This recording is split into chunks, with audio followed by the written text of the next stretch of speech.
Anyway, it's great to have you both here, and I know you're going to be sharing with us on a number of things around town, but you're well known, you're welcomed. Welcome. Thank you. Thank you. Thank you very much. Thank you very much for this opportunity. It's a real pleasure to have this opportunity. I've made visits to the Rotary Club over the decades. Usually I'm asking Austin for an audience as opposed to him calling me up and saying that he was looking for speakers to talk about community activities or projects. And it's about 3-4 years ago I did speak to you guys about the Hudson's Bay building and turning it into an arts center, which is still a long-term potential. But the thing is that it's not about the building. It's about having, even if you have the space, what's going to go on inside of it. And that we, the Yellowknife Artists Cooperative, we started about 5 years ago, and that we're trying to get the public conversation going about the importance of arts and culture in a tangible way, and to get tangible support into it. And I've worked with lots of not-for-profits, from Maureen Perker 20 years ago, the music societies, and the ebb and the flow. In '96 we did Caribou Carnival, and I met Tony Whitford through Caribou Carnival. And that there are these pulse activities. The Old Town Ramble and Ride is a 3-day weekend that took a year to organize, and $50,000 to make come off.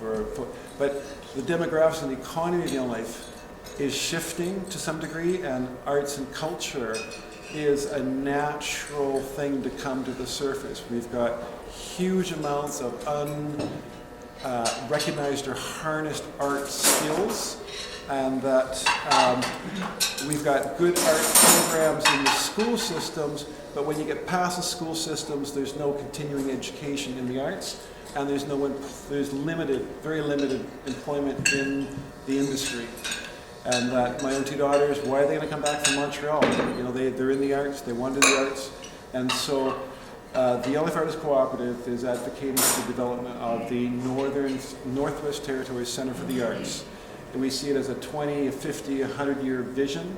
And we see it something like the Banff Springs. We see it something as similar as the Yukon Arts Centre, the Banff School of Fine Arts, maybe Nova Scotia College of Art and Design. In the year 2000, the president of the Nova Scotia College of Art and Design challenged me to start an art school here in the north.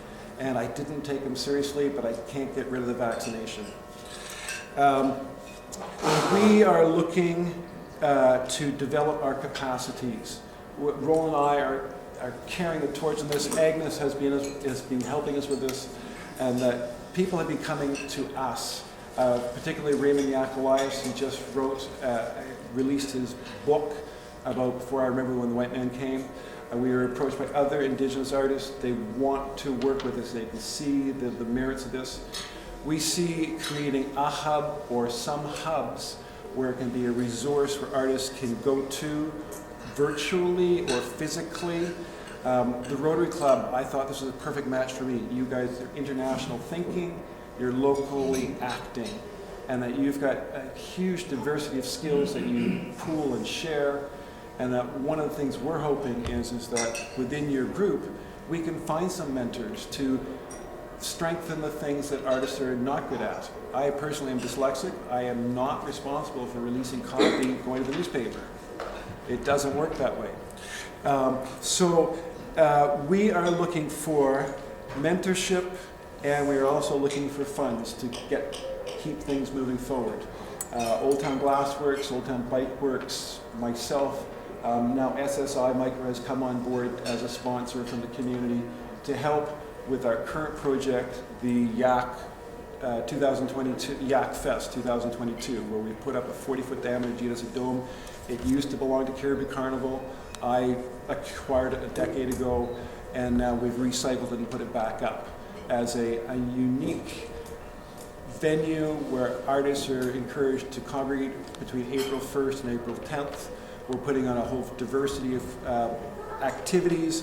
We're open to more activities during that period of time, and we're doing an art auction to raise some primary funds to get keep the momentum going forward. Some of our most important priorities are to promote an inclusive artistic community and to create opportunities for artists, designers, artisans, musicians in order to cultivate a vibrant local economy and arts education for not just the local economy, but for in the communities too. You know, last year we were looking for a space. I went through the spaces I could think of. The Wildcat Cafe has been empty for 2 years. I phoned the City of Yellowknife and they said, oh, sure, you can rent that. So we rented it for 2 months. On our opening day, it was trash formation with Ecology North. It was filmed by CBC National News, and on Sunday night at 10 o'clock, there was 4 minutes or 3 minutes of the Wildcat Cafe, art, Yellowknife, as the happy end of the story for CBC News on Sunday night. We are an extremely attractive audience. Anything that gets fed in the national stream, it's like candy to the media. Everybody's looking for happy stories, and if we can come up with, you know, creative, innovative ways. We're trying to attract creative, innovative people who want to invest and develop the arts community in the north here. And specifically, we are advocating for the development of the NWT Center for the Arts, which would be something to be developed. And we want to have that conversation. We've brought that conversation to the territorial government. We've brought that conversation to the municipal government where they're doing their art strategies. Personally, I sent a letter to the editor, and I was comparing sports with art, and some people from the arts community attacked me and said you shouldn't compare the two. And the editor of the City of Yellowknife said 6-to-1 ratio. For every dollar you spend on arts, you get a 6-to-1 ratio more than if you spend on folk sports. And they prove that with statistics. That particular letter to the editor had 26,000 hits. I mean, I usually get like 10 hits, but you know, we went from hundreds to 26,000 in 4 or 5 days. And then one of the artists that was in a link complained to me about him talking about his suicidal tendencies in national news, and his mother went ballistic, and he went ballistic, and I took that down because he didn't want his mom knowing about what he said to CBC on national news about suicide prevention and how art helps that. And that finally, as a recycler, I've looked at empty pop bottles, I've looked at sinking ships, I've looked at abandoned Caribbean carnivals. But the most important resource, as you all know, is the human resource. And we, the human resource, are destroying ourselves. How many 20-something-year-olds have destroyed themselves or tried to unsuccessfully and been changed for life? So I see art and art therapy and the healing arts as a key component for the Northwest Territories moving forward with reconciliation and the acknowledgement of how art can help us. I'm sure I missed lots, but I think my time's up. And I'd like to pass you over to Roland. I've been working with him for the last year and a half now. He's replaced about 6 people on my job site, and he does a great job.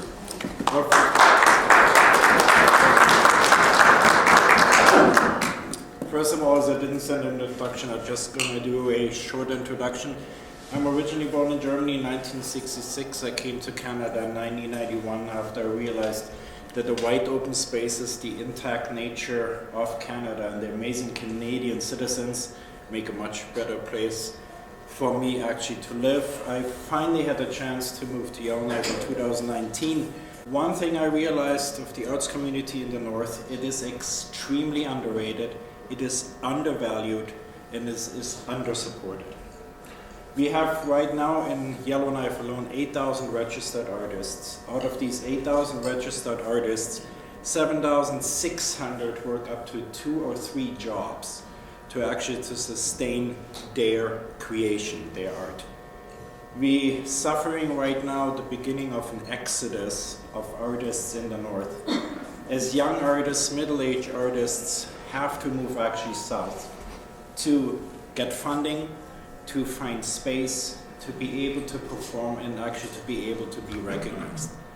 One of the biggest examples, for example, is our friend Raymond Yakalaya, a very, very dedicated advocate for culture art. He is an amazing author. He's the first ever Danny filmmaker, and he worked in the 1970s, actually on 1980s, sorry, on the film Grease with Olivia Newton-John and John Travolta in Hollywood.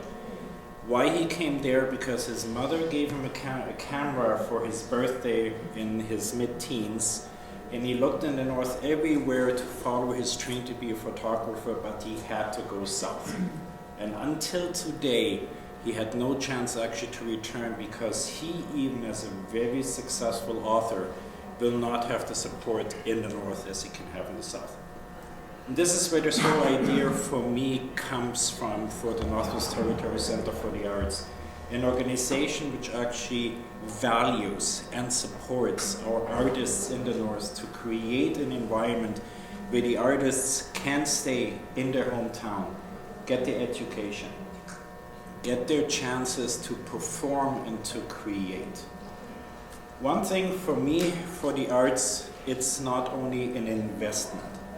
Art is the innate part of every single human being, which we use in almost every day to do a little bit of feeling. Pretty much everybody in this room at some point listens to music to change their mind. We read a book, we watch a movie, we buy paintings, we look at the paintings of rooms, we take pictures with our cameras, with our phones. These are all art creations in our own lives, so we all know somehow how it helps us. And art, especially in the north, is an amazing opportunity for the community members, for patrons, for sponsors, to fill their need to create a brand new part of the economy in the entire north. Our idea is not to use Yellowknife as a center for the arts, but create a center where people can get together, create their art, create actually profit, so that profit can be shared with other communities in the north, that every community can have their own center for the arts, so that in 10 or 15 years, when the diamond industry actually is leaving the north after all the mines are depleted and leaving us with a big void, then we only have tourism, but then also the art could have emerged enough that the artists in the north can support and sustain the north as an economic development. Like Matthew said, what we really need, we need mentorship. It is pretty much right now Matthew, Agnes, and me here in Yellowknife who try to make a change for the entire north if it works in the next 50 years. We need mentorship, we need support, and as every company or every movement needs, we need financial assistance. With the YAC Fest 2022, which officially starts tomorrow evening at 1 o'clock, like Matthew said, with an arts auction and live music by an artist who came up for this event actually from Vancouver Island and who donates his complete time. No money is required for him, and he's going to perform the entire evening. We have then, for example, Natasha Mekak, one of the most talented yoga instructors here in Yellowknife, who gives all her personal time for 4 yoga workshops in our dome. She also puts up a yoga workshop for 1 hour at the April the 9th for all frontline workers, nurses, and medical staff for free, to thank them for their help during these hard times. And for me, the personal highlight is at the 3rd on Sunday, we have a group of 35 Indigenous and First Nation artists, dancers, throat singers, drummers, flame dancer dancers, storytellers, coming up here to Yellowknife, traveling tomorrow morning all the way from northern Alberta to spend 4 hours here in Yellowknife at the Dome to raise the awareness about the situation of the Indigenous people, the missing children, the missing women, the mistreatments, but at the first time, in my personal opinion, correct me if I'm wrong, this lady from Alberta, Shaw Williams, she proclaims every single day, we invite to this event every culture of every country, of any religious background, to join us and work on the reconciliation process together. And when my friend Char approached me that they're so stoked that we built a dome to come up here, that for me made this whole year a special year. And with YAC and with our fest on the lake, I think we have a really, really good chance to create a new emergence. We're emerging out of COVID. We're emerging out of an old economy, going into a new economy. And spring is emerging.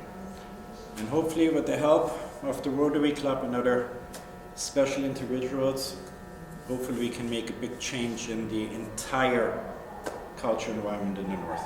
Thank you so much for your attention.